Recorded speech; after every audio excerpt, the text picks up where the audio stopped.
I need to talk. Okay guys, welcome back to another video. I'm Andrew, this is Aggie. We're here at Nexus Jiu-Jitsu in Folsom. And today we're going to be looking at Kimura attacks. And we're going to look at my favorite position to enter Kimuras. I think it's one of the most optimal positions to enter Kimuras. That's from north-south with an over-under. And once we go into the Kimura position, there's a concept I like to think of. It's called push strong versus pull strong.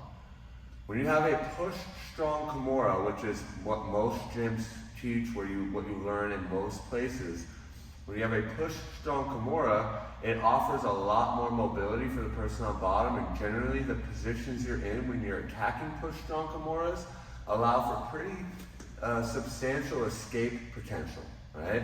What I prefer to do is get to positions in which I'm going to be applying pull strong Kimuras, which don't allow any motion, don't allow the person to move, and really isolate the head. Remember the rule when you're trying to break a joint, that if you want to break the joint, whatever joint above it has to be isolated. So if I want to break the wrist, the elbow can't be moving. If you're trying to break my wrist and my elbow can move, I'm not going to get finished. But if you isolate my elbow and you're trying to break my wrist, you're going to have a good time. You want to break the elbow, isolate the shoulder. If you want to break the shoulder, Kimura locks, you have to isolate the head and spine, right? So when we go into these push strong Kimuras, which I will show, you'll see how people can escape. It's a small percentage. You're going to finish most people.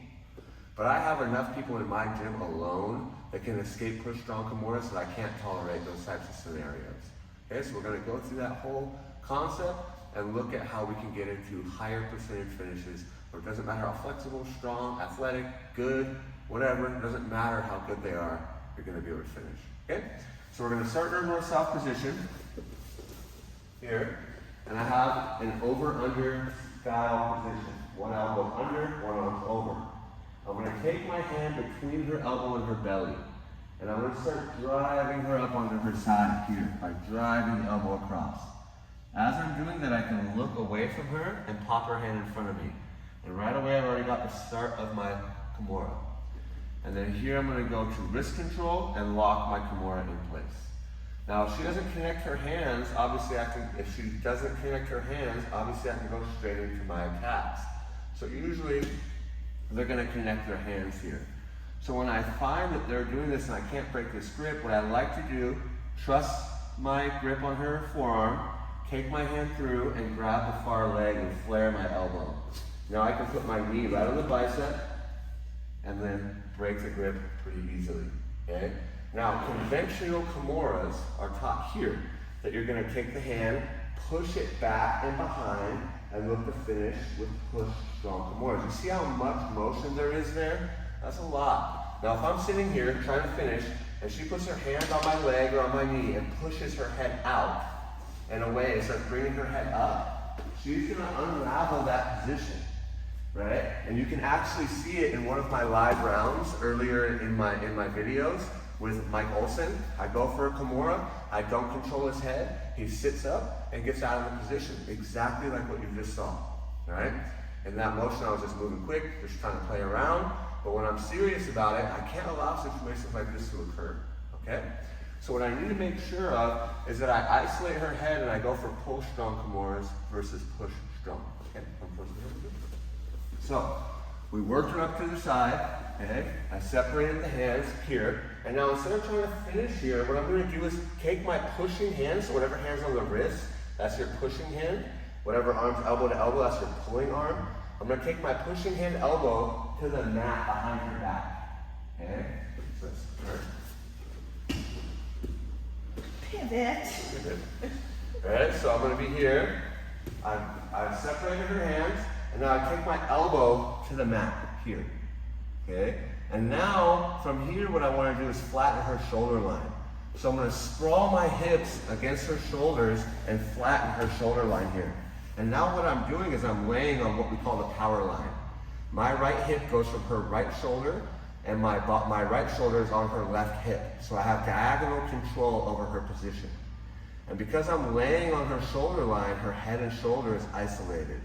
So I'm in this position here, okay, where I flattened her out. I step over the head, so now she can't lift her head. That's my biggest concern when I'm finishing shoulder locks, is their head and shoulder line. So now what I want to do is create tension in the joint. Right now the joint's a little more slack. So what I want to do is start pulling the elbow up. Don't help me. Pulling the elbow up towards her shoulder line. See how that raises her wrist? Right? It's very hard to keep shoulder, elbow, and wrist on the mat all at the same time. So I'm going to create lots of tension in the shoulder joint by merely bringing the elbow up to the shoulder line. A lot of people tap here, because most people are pretty tight. And now I go elbow to elbow, and I pull. I'm going to use my leg to push and pull the elbow up. Pull strong Kimuras. Now here, she's not sitting up, she's not turning, she's not getting out of this. This is a very dominant, very strong position, much more powerful and robust than a push strong Kimura. So again, we're here in north-south, so I'll just swing a little bit. Here in north-south, I'm going to take my hand between her body and her elbow, drive her up to the side, expose her wrist, put my knee on the bicep, elbow to the mat. Sprawl my hip on her shoulder here, look. Boom. Step over the head, bring her elbow up to the shoulder line. Go elbow to elbow for length of the lever control, and lift the elbow. It's like half an inch of motion as she's tapping. Versus a push strong Kimura, where you can have, inches of motion and no breaking pressure. Now again, you will finish upwards of 90% of people, and I have for most of my jiu-jitsu life, with push strong Kimuras, but it's suboptimal. There are too many people who can escape that position by merely freeing their head, right? Most people won't, but a lot of people can, okay? So I want to get to a position where nobody can free their head, nobody can escape the position, regardless of their attributes of skill level or size, right? So what I'm looking to do is get into pull strong Kimura position. So I find the power line, okay? Bring the elbow up to the shoulder line to put maximum tension in the joint, and then I create pull strong Kimuras. Almost all of my Kimuras, from every position I get into Kimuras from, I want to turn into a pull strong Kimura, and then the motion is much smaller, the breaks are way more devastating, and we can actually finish those really flexible or really strong people that we couldn't finish before, right? So again, I'm Andrew, this is Aggie. We're here at Nexus Jiu-Jitsu, working on some Kimuras. If you liked the video, click that like button, subscribe right now, see more videos in the future. And if you have any questions or concerns or things you'd like to see in the future, throw it down in the comments. And yeah, we'll see you in the next one.